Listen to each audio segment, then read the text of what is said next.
Ouvriers, rois et reines d'un monde, troglodytes, termites du terminus. Des centaines de milliers d'entre eux emprunteront ces galeries. Ils se véhiculent tous au travers de ces grands vers de fer, pour le bien de quelques colonies ou bien pour collecte de biens quelconques pas trop chers. L'équipe de métro, le Document Terminus, vous souhaite la bienvenue et vous invite à vous attarder sur les beautés de l'univers cavernicole de l'homme né en terre de Montréal. Station P9. Dans le solide béton, la droite main gauche de Jordi Bonnet, taille à rose des sables et fines dentelles. Au centre, une figure d'homme d'aluminium. D'une sinistre beauté se dresse, main vers le ciel. Citius.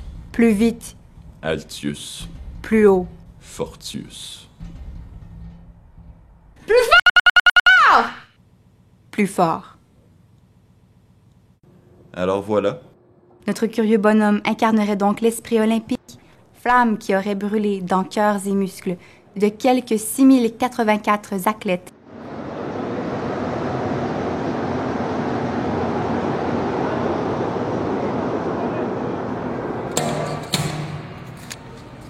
Next stop, Champ de Mars. une station métropolychrome se présentant sous ses plus beaux apparats selon les bonnes dispositions du tandem Soleil-Nuage.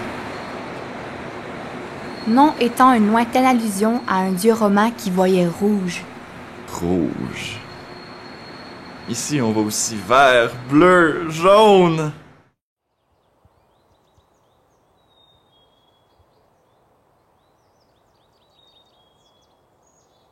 Phototropisme. Nom masculin. Sens. Croissance orientée d'une plante sous l'effet de la lumière.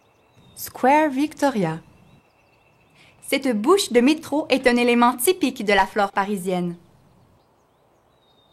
Phototropisme. On pourrait croire que c'est ce principe qui est responsable de la pousse de cette fougère de métal. Dans le grisâtre de la métropole, cette fleur de macadam viendra officiellement donner une bouffée d'air frais aux citadins en manque de chlorophylle. Il est curieux aussi d'observer la faune qui gravite autour de cet Éden. Des kidams super branchés avec leurs roulis roulants. Le petit poméranien avec son panache et ses lunettes fumées. Un rarissime condor de Californie. Ici, on peut observer des vestiges de l'ancienne dynastie des Eaton, empereurs économiques du Canada d'autrefois. On peut noter l'explicite présence d'un réseau complexe de tubulures de toutes sortes. Cet enchevêtrement de tuyaux n'est pas sans rappeler le centre Pompidou à Paris.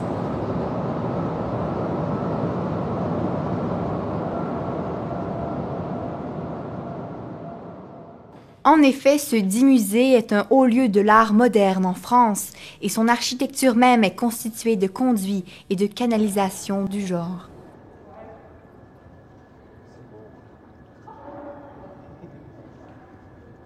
Et sans plus attendre, l'attraction principale. Les 5 vitraux de Nicolas Sologoub illustrant la vie de Montréal au 19e siècle. Œuvre grandiose, à la mesure du désappointement que provoque son admiration. On peut attribuer le charme d'une luciole morte à cette station éteinte de toute flamme. La morale. Malgré l'ensemble des charmes présents dans ces souterrains, l'essentiel semble n'affecter guère la rétine des usagers. Le concept de beauté ne dépend-il que de la subjectivité de l'œil de celui qui ose regarder?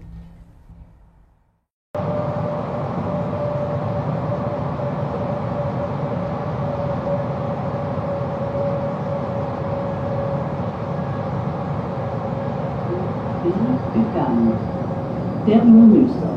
Merci d'avoir voyagé avec la STM.